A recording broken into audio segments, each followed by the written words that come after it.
Hello gamers and welcome back to the channel. Today we're putting a 10-year-old GPU to the test in Cyberpunk 2077. We will be running it at 1080p from low to ultra settings to see if this card can still handle modern gaming in 2024.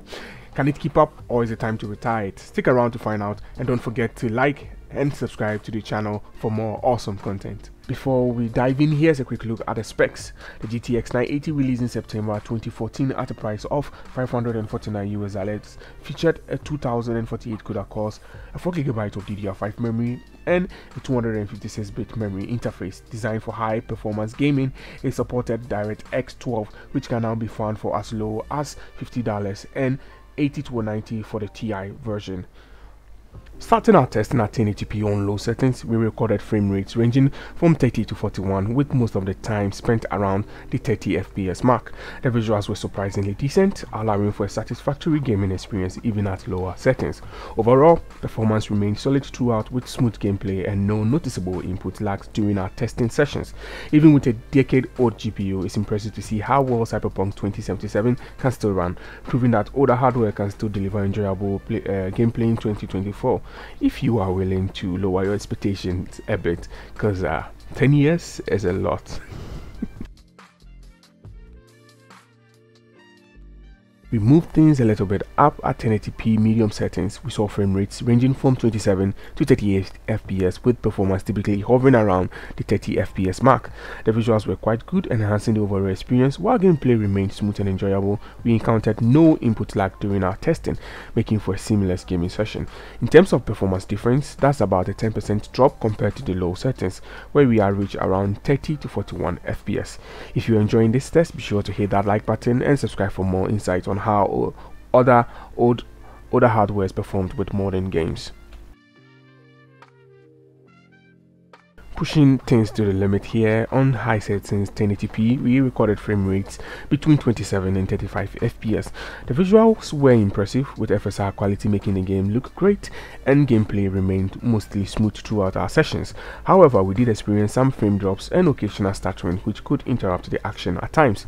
Despite these minor hiccups, it's impressive to see how this decade-old GPU still delivers a decent experience in Cyberpunk 2077. If you are finding this review helpful, don't forget to like and subscribe to the channel. The performance difference between medium and high settings is approximately 3.33%. This indicates that while the frame rates are quite close, medium settings offer slightly better performance without sacrificing too much visual quality.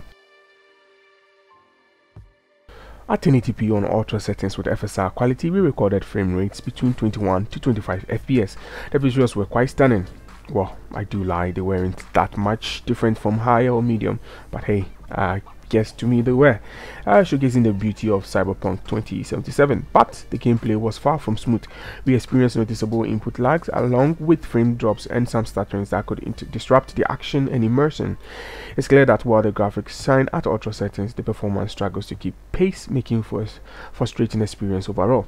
The performance difference between medium and ultra settings is approximately 23.33%, indicating a significant drop in performance at ultra settings. I was just about to end the testing sessions when I came across the Steam Deck preset, so we gave it a try.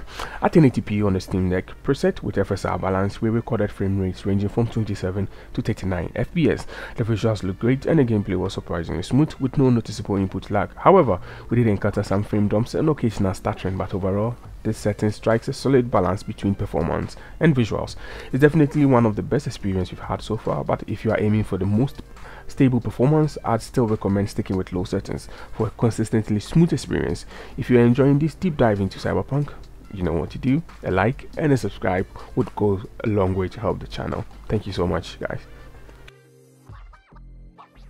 In conclusion, testing the Cyberpunk 2077 on the GTX 980 has been an enlightening experience. While the card struggled at ultra settings, the Steam Deck preset at 1080p showcased a remarkable balance of performance and visuals, with its ability to deliver smooth gameplay with minimal input lag.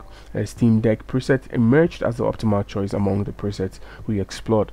I would still recommend the low settings, but if you want a bit of performance and visual fidelity, go with the Steam Deck preset. Overall, the GTX 980 continues to hold its ground, offering a viable gaming experience even in 2024.